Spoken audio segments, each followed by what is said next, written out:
Oh, hi guys.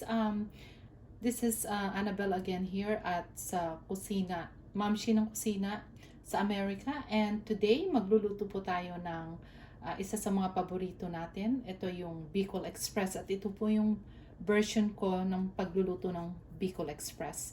So, for exact measurement, please check out my description on my YouTube channel. So, ito yung first natin ay garlic. Gagamit tayo niyan. And yung shallot or red onion. And then, tomato. At of course, sa Bicol Express, importante yung ating red chili pepper. At today, ang available na dito ay yung jalapeno. Okay, so and then of course we have about a pound of pork. Ang gagamitin ko dito ay yung more lean pork. Kukunti lang yung fat nito. And then also our salted shrimp, yung alamang, pink alamang. And of course we are gonna use 2 cans of coconut milk and some black ground pepper, and gagamit din po tayo ng little bit of cooking oil and then salt, and of course gagamit din tayo ng water. Okay, yun, mainit na tong ating cooking pan, and ang version ko is lulutuin muna natin itong meat na we're gonna put some salt, sprinkle of salt. Yan lang natin dyan. Yeah, that's about right. And then, mag-a-add tayo ng at least 1 cup of water dito. Papalambutin muna natin yung ating pork.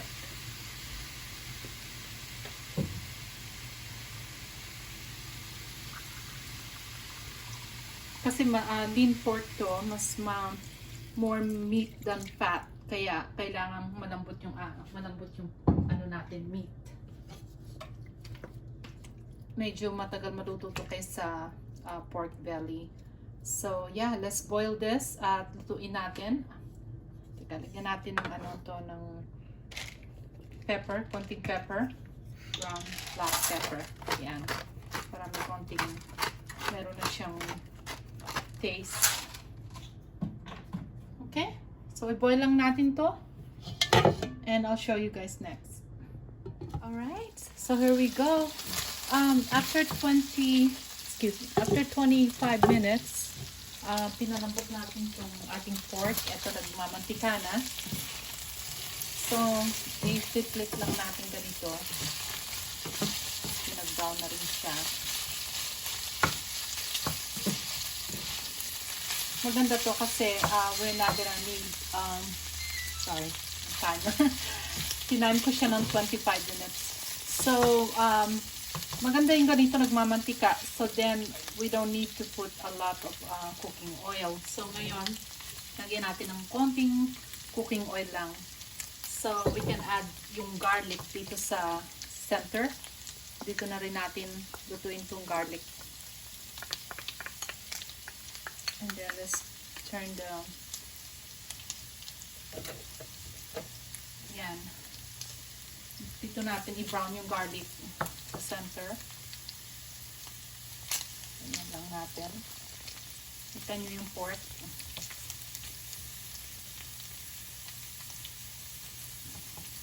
Hindi siya sobrang luto, but tama-tama siya. And pwede pa rin natin lutuin pa to pag after na i-add natin yung coconut milk. So, iba-brown lang natin itong garlic dyan. Dito na natin i-ano lahat to.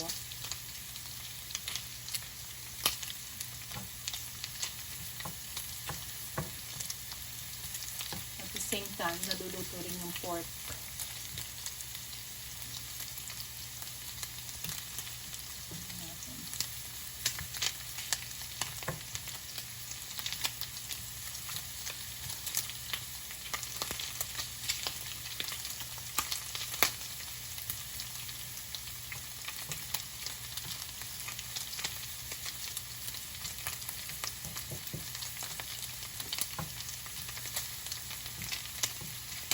i-brown natin itong konti. Malapit na.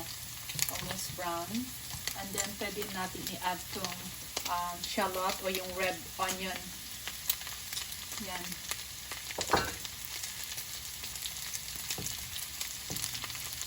If you guys want, you can remove the pork. Pero ako, in-start ko na dito kaya I'll go ahead and I'll finish it like this. Dito ko na i-ano itong saute itong ating onion. Tanda natin yung heat.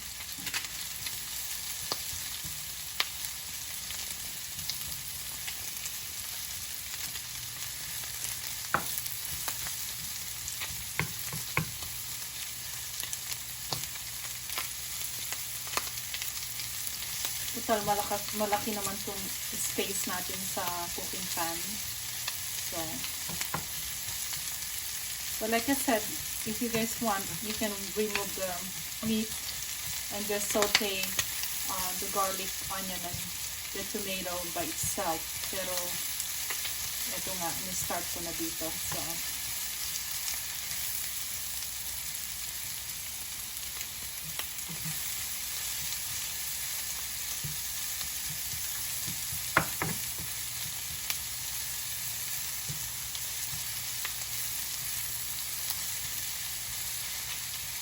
then, syempre, hinaan lang natin yung ano niya.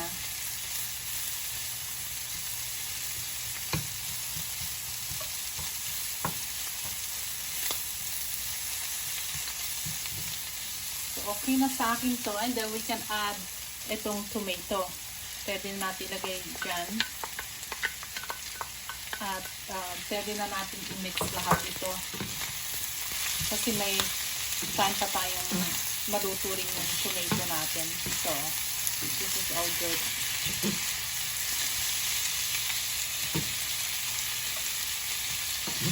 So, yung meat, may ano na to, may salt. Yung pinakita ko sa inyo kanina, nilagyan natin siya ng salt and a little bit of ground pepper. So, ilagay din natin yung konting ground pepper.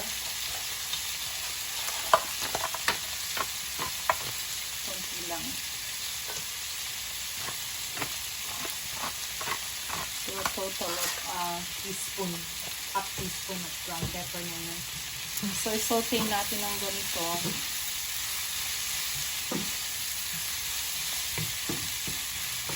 Gusto ko talaga dito sa meat, medyo brown ng ganyan. Kasi lalambot naman ito mamaya eh. Medyo na-fried siya. Mas masarap to kapag ganito.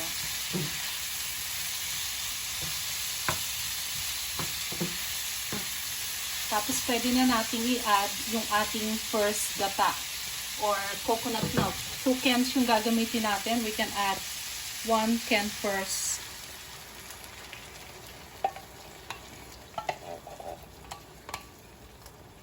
Yung coconut milk dito sa US hindi masyadong tech. So, kaya 2 can ang gagamitin natin. Mas maganda yung fresh, yung talagang from coconut. Kaya lang, iba naman dito sa US. Gahanap ka pa ng fresh coconut. Ito yung available sa store dito, yung canned coconut. Hindi lang masyadong tech. Alright, so ang gagawin natin, pakuluan lang natin to and then we're gonna taste this, okay? Alright everyone, so I just want to show you everyone how that this red chili, itong na to, this is very spicy. So ikakat lang natin ng ganyan. Ito yung imimix natin dun sa of course sa ating Bicol Express. If you want less spicy, so konti lang ilagay nyo, pero Bicol Express supposed to be really spicy. Yung iba nga is more than that. Ito naman yung jalapeno, ito yung gagamitin natin. Ito lang yung available. So, slice lang nyo ng ganyan, oh. Tapos, i-cut nyo dyan. Ganon. Yan. So, okay. So, anyway, mamaya natin lalagay yan. And then, now we can go ahead and put this in a low temperature. Kasi natutuyo na to. Ayan, oh. Ganda. Tayungan natin. Sorry. Okay. So, ayan. Natutuyo na siya. Nagmamantika na. So, ang ilalagay natin dito, kaya, yung, hindi pa natin natitaste to kung ano siya, maalat. Ngayon, we're adding at least 1 tablespoon of shrimp, salted shrimp, yung alamang. Lagyan natin muna ng 1 tablespoon kasi ito talagang maalat. So, natin dyan.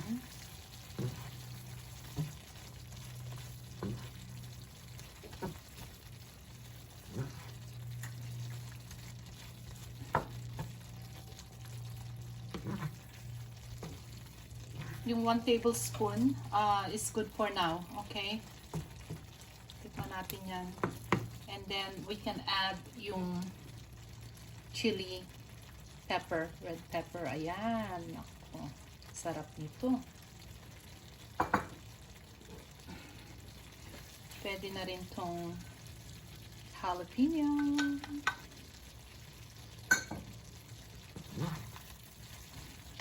Okay na to kasi ano na siguro sobrang spicy. Ayan, di ba? Ganda na, oh. So, ang gagawin natin, ilagay natin yung second, coconut. Itong second coconut, lagay natin kasi gusto namin ng may broth at medyo natutuyo na siya. Tapos, pakuluan pa natin and we're gonna taste yung alamang niya kung we need more or okay na to. So, mga 5-10 minutes to papakuluan natin. And titikman natin. Alright. Natin. Kasi nilagyan natin kanina ng shrimp o yung alamang. So, ito na. Sandali.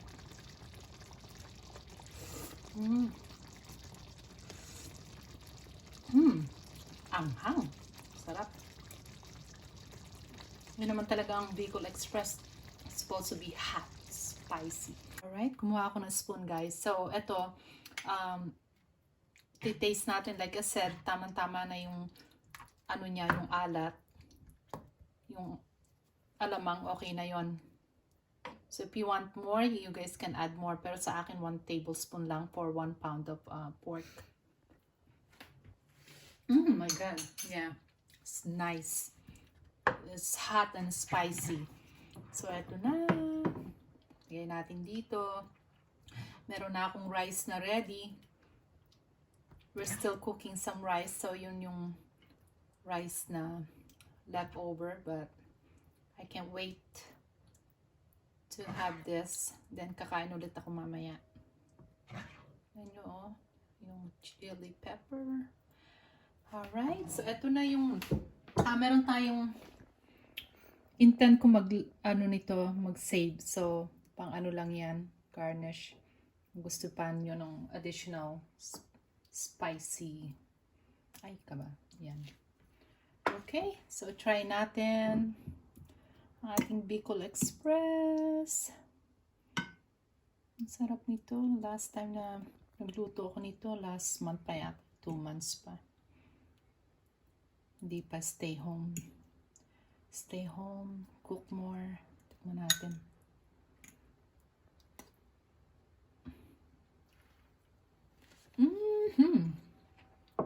Ang sarap. Promise. Try nyo itong recipe ko. Ang sarap talaga. Okay? Thank you for watching, guys, and see you in my next video. I hope you like it. Please subscribe my channel so I can cook more dishes. Thank you.